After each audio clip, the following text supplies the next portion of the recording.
Students, welcome to jaguar classes. आज हमारा topic है अर्थमेटिक प्रोग्रेशन, जिसमें हम एक्सरसाइज 5.1 सॉल्व करेंगे एनसीईआरटी से। ओके, ठीक है, तो कंटिन्यू करते हैं। तो एक्सरसाइज 5.1 का पहला क्वेश्चन क्या है? पहले क्वेश्चन का पहला पार्ट है कि हमें बताना है कि ये जो गिवन स्टेटमेंट्स हैं ये हमारे एपी हैं या नहीं। तो उसमें पहला क्वेश्चन क्या है कि हमको क्वेश्चन में गिवन है कि एक टैक्सी है जो फर्स्ट किलोमीटर के लिए फेयर कितना लेती है, 15 rupees. Okay, then first question का फर्स्ट पार्ट हो गया कि फर्स्ट किलोमीटर के लिए फेयर कितना हो जाएगा, ₹15। ओके, देन उसमें गिवन है कि सब्सिक्वेंट डिस्टेंसेस के लिए, मींस आगे आने वाले नेक्स्ट किलोमीटर्स के लिए उसका फेयर कितना है। Then for next kilometre fare कितना हो जाएगा, पर किलोमीटर ₹8। ओके, तो फर्स्ट किलोमीटर का इसने फेयर फिक्स कर रखा है, that is 15, and next subsequent kilometres का इसने फेयर कितना सजेस्ट कर रखा है, ₹8। तो हमको बताना है कि ये जो गिवन सिचुएशन है, ये गिवन सिचुएशन एपी की है या नहीं। ओके, तो हमने देखा कि फर्स्ट किलोमीटर का हमने मान लिया इसको A1 कि हमारा फर्स्ट टर्म गिवन कितना है, 15। ओके, फिर जब नेक्स्ट किलोमीटर आएगा तो वो फर्स्ट किलोमीटर प्लस जो उसका रेट है दैट इज 8 किलोमीटर ऐड हो जाएगा, दैट इज 15 प्लस 8 गिव्स 23। तो हमें नेक्स्ट किलोमीटर का फेयर कितना मिल गया, 23। इसी तरह थर्ड किलोमीटर का निकाल लेते हैं, वो कितना हो जाएगा, सेकंड किलोमीटर के बाद ही तो थर्ड किलोमीटर आएगा, दैट इज सेकंड वाले का जो जितना फेयर बना है प्लस उसमें इसका रेट हम ऐड कर दें।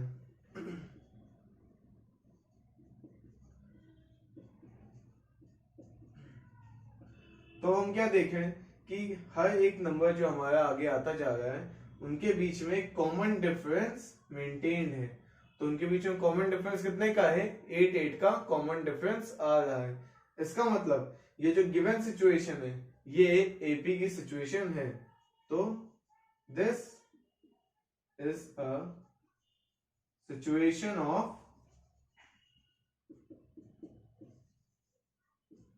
एपी। ओके, तो ये गिवन सिचुएशन हमारी एपी की सिचुएशन है। ओके, अब आते हैं इसी के सेकेंड पार्ट में। ओके, सेकेंड पार्ट में हमको क्या गिवन है कि एक कंटेनर है जिसमें से हर बार एयर 1/4 निकाल दी जाती है, जितनी भी एयर उसमें बची है। ओके, मींस रिमेनिंग एयर का 1/4 पार्ट हमेशा पंप आउट कर दिया जाता है हर एक टाइम पे। ओके, तो हमने मान लिया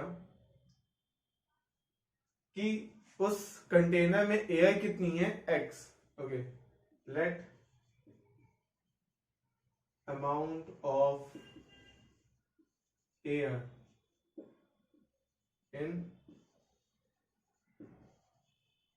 कंटेनर बी x। ओके, तो हमने क्या मान लिया कि फर्स्ट टाइम उस कंटेनर में एयर कितनी थी, A1 हो गया हमारा x।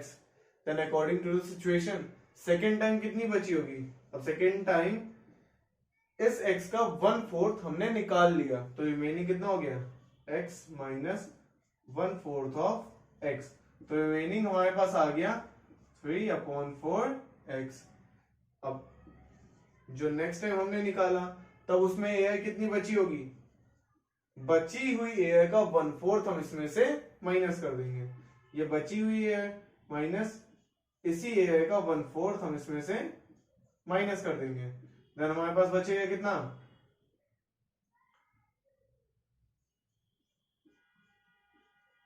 हमारे पास बच गया 9x/16। ओके, फिर फोर्थ टाइम भी देख लेते हैं।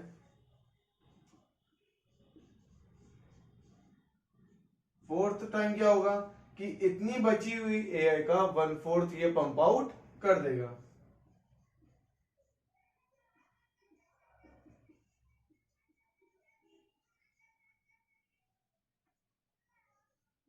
हमने देखा क्या कि हर बार जो है यहाँ पे इनके बीच में कोई भी कॉमन डिफरेंस नहीं है, क्योंकि हर बार जो हम माइनस करें वो अलग अलग वैल्यूज हम इसमें से माइनस करते जा रहे हैं। इसलिए ये जो हमारे गिवन केस है ये एपी का केस नहीं है, क्योंकि एपी के केस में हमेशा कॉमन डिफरेंस सेम होना चाहिए, बट यहाँ पे हमें कोई भी कॉमन डिफरेंस नहीं मिल रहा है। देयरफॉर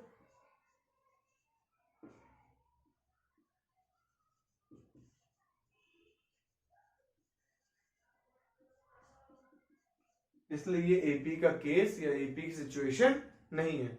ओके, अब आते हैं हम लोग थर्ड वाले क्वेश्चन पे।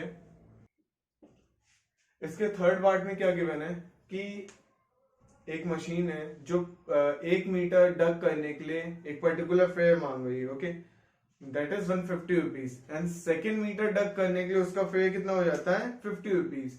मीन्स फर्स्ट मीटर के लिए उसने अपना प्राइस फिक्स कर रखा है 150 एंड सब्सिक्वेंट मीटर्स डग करने के लिए उसने एक फेयर फिक्स रखा है 50 metres. Okay, sorry 50 rupees. Okay, हमें निकालना है कि ये एक सिचुएशन एपी की है या नहीं। देख लेते हैं कि फर्स्ट मीटर के लिए उसका फेयर कितना हो गया ₹150। Okay, then subsequent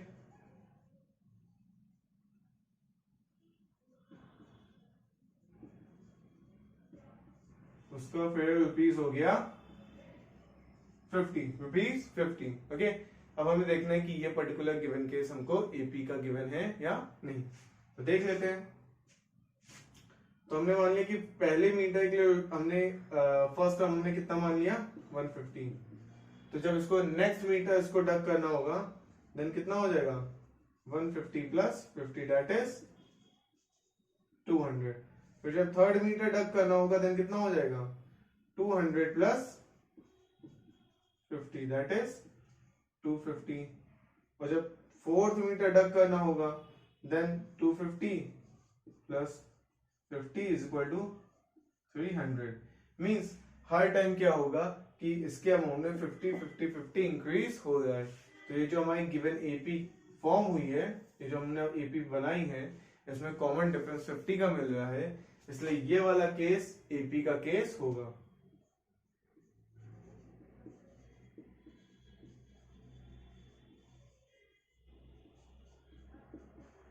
Then this is a case of AP. Okay. इसके बाद आ जाते हैं हम लोग फोर्थ पार्ट पे इसी क्वेश्चन के। क्वेश्चन नंबर फर्स्ट का फोर्थ पार्ट हमको क्या बोल रहा है कि एक अमाउंट हमको निकालना है जो हर एक साल के बाद 8% रेज हो रहा है। मींस रेट हमको गिवन है, दैट इज रेट गिवन है 8% पर एनम। ओके, और हमारे जो फर्स्ट ईयर का जो हमने इन्वेस्ट किया दैट इज प्रिंसिपल, वो कितने का है 10,000 का है। तो हमें बताना है कि हर साल जो अमाउंट आएगा, तो अमाउंट का जो हर साल का जो सीरीज होगा वो एक एपी में बनेगा या नहीं बनेगा। ओके, तो वो देखते हैं। तो हमारे क्वेश्चन के अकॉर्डिंग हमारा फर्स्ट ईयर का मींस फर्स्ट टर्म हमारे क्या हो जाएगा 10,000 हो जाएगा। देन जो सेकेंड ईयर का जो अमाउंट होगा वो कितना हो जाएगा, फर्स्ट ईयर का 8% हम इसमें ऐड करते हैं। ओके, तो दैट इज 10,000 प्लस 8% ऑफ 10,000। तो जब हमने इसको सॉल्व किया देन हमें आंसर कितना मिलेगा 10,800। तो ये हमारे सेकेंड ईयर का अमाउंट हो गया। देन थर्ड ईयर का अमाउंट कितना हो जाएगा A2 प्लस 8% ऑफ A2, यानी A2 वाले जो भी अमाउंट है इसी का 8% इसमें ऐड कर दें। 10,800 प्लस 8% ऑफ 10,800, इसी को सॉल्व कर लेते हैं। तो इसकी वैल्यू कितनी आ जाएगी 11,664। तो हमने जब यहाँ पे अपनी गिवन अमाउंट्स का हमने सीरीज देखा 10,000, 10,800, 11,664। ओके, तो इनके बीच में कोई भी डिफरेंस कॉमन नहीं है। क्योंकि अब गिवन सीरीज में हमें डिफरेंस कॉमन नहीं है तो ये एपी का केस नहीं होगा। This is not a case of AP. Okay, ठीक है। तो इसी तरह से हमको बताना था कि ये गिवन स्टेटमेंट्स एपी के केस हैं या नहीं। तो एपी के केस के लिए मेन चीज क्या चाहिए, फर्स्ट टर्म तो चाहिए प्लस उनके बीच में जितनी भी हमारे टर्म्स आएंगे A1, A2, A3, A4, तो इन टर्म्स के बीच में जो भी डिफरेंस होना चाहिए वो हमेशा कॉमन होना चाहिए। अगर हमको कॉमन डिफरेंस मिल जाता है देन तो हमारी गिवन सीरीज एपी का फॉर्म होगा। बट अगर उनके बीच में कॉमन डिफरेंस नहीं है देन वो एपी के फॉर्म नहीं होगा, जैसे कि ये। ओके, फिर नेक्स्ट आता है हम लोग क्वेश्चन नंबर 2 में 5.1 के।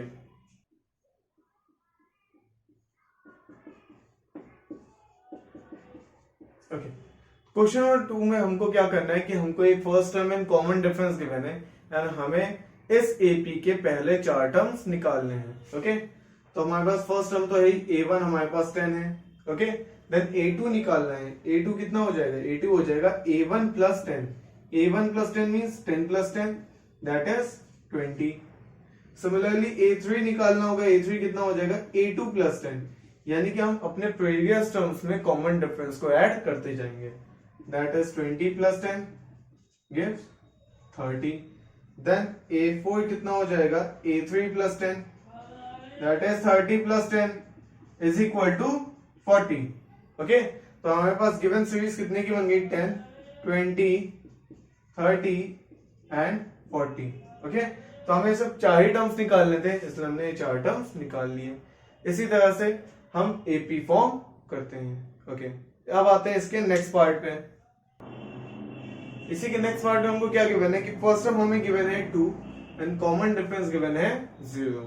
तो निकालना शुरू करते हैं। फर्स्ट टर्म हमारा हो गया 2, सेकेंड टर्म हो गया हमारा a1 plus common difference that is 0, तो 2 प्लस 0 गिव्स 0। a3 हमारे पास हो गया previous term plus 0 that is 2 plus 0 again that is 2। Then a4 हमारे पास कितना हो गया? a3 plus 0 common difference that is 2 plus 0। Then again हमको आंसर मिल गया 2। तो ये कॉमन हमारा एपी कैसा फॉर्म हुआ? 2, 2, 2 और इन सबके बीच में कॉमन डिफरेंस कितने का है? 0 का है। तो ये जो गिवन सीरीज हमने बनाई है ये भी एपी है और इनके बीच में कॉमन डिफरेंस कितने का है? 0 का है। ओके, अब इसी के थर्ड पार्ट पे आ जाते हैं।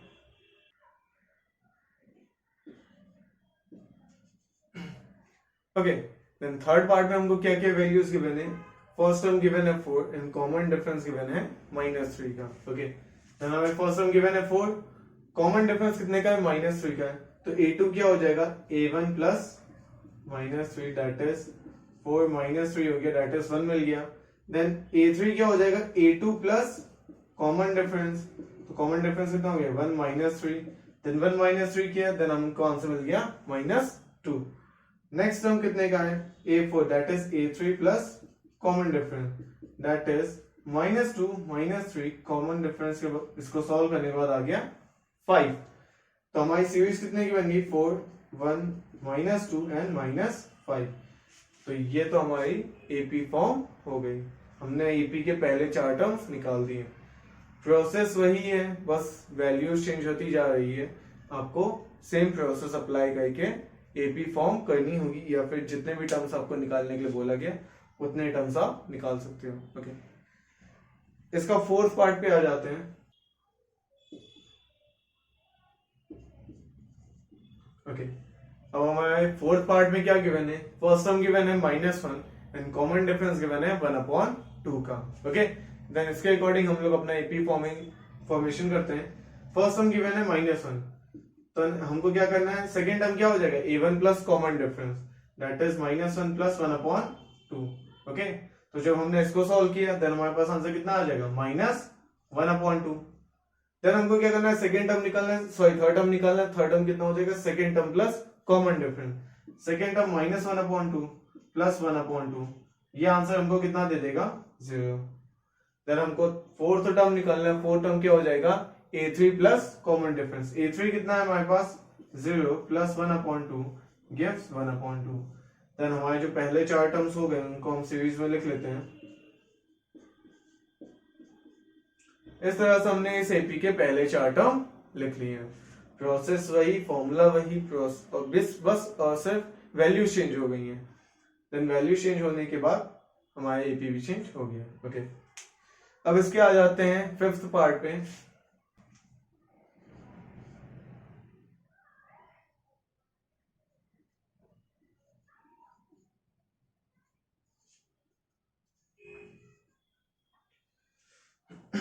ओके, अब हमारे फिफ्थ पार्ट में हमको फर्स्ट टर्म गिवन है -1.25 एंड कॉमन डिफरेंस गिवन है -0.25। इनको यूज करके हमको पहले 4 टर्म्स निकालने हैं। तो फर्स्ट टर्म हमारे पास हो गया कितना? -1.25। ओके, सेकेंड टर्म क्या होगा, first term plus common difference, that is -1.25 plus -0.25। दोनों टर्म्स को हमने सॉल्व किया देन हमारे पास आंसर कितने का आ जाएगा, -1.5। देन हमें थर्ड टर्म निकालना था, थर्ड टर्म क्या हो जाएगा, second term plus common difference. Second term में हमारे पास -1.5 प्लस -0.25। ओके, देन इसको हमने जब फर्दर सॉल्व किया तो हमारे पास आंसर कितना आ जाएगा, -1.75। ओके, फिर जब हमें फोर्थ टर्म निकालना था, फोर्थ टर्म हमारा क्या हो जाएगा, third term plus common difference. Then third term हमारे पास है -1.75 प्लस -0.25। इसको जब हमने सॉल्व किया देन हमारे पास आंसर कितना आ जाएगा, -2। ओके, इस तरह से हमने पहले चार टर्म निकाल लिए, इनको हम सीरीज में लिख लेते हैं, -1.25 -1.5 देन -1.75 एंड देन लास्ट में कितना बचा, -2। इस तरह से हमने इस एपी के चार टर्म्स निकाल लिए। ओके, ठीक है, तो ये हो गया हमारा क्वेश्चन नंबर 2 कंप्लीट। आपको इससे रिलेटेड कोई भी क्वेश्चंस आपको पूछने हो देन वो आप कमेंट बॉक्स में मुझे बता सकते हैं, मैं उसका सोल्यूशन जल्दी से जल्दी आप तक पहुंचा दूंगा। ओके, तो अभी तो हम लोग इस क्वेश्चन नंबर 2 तक करते हैं, फिर नेक्स्ट वीडियो में हम लोग इसके आगे कंटिन्यू करेंगे। Okay, thank you for watching.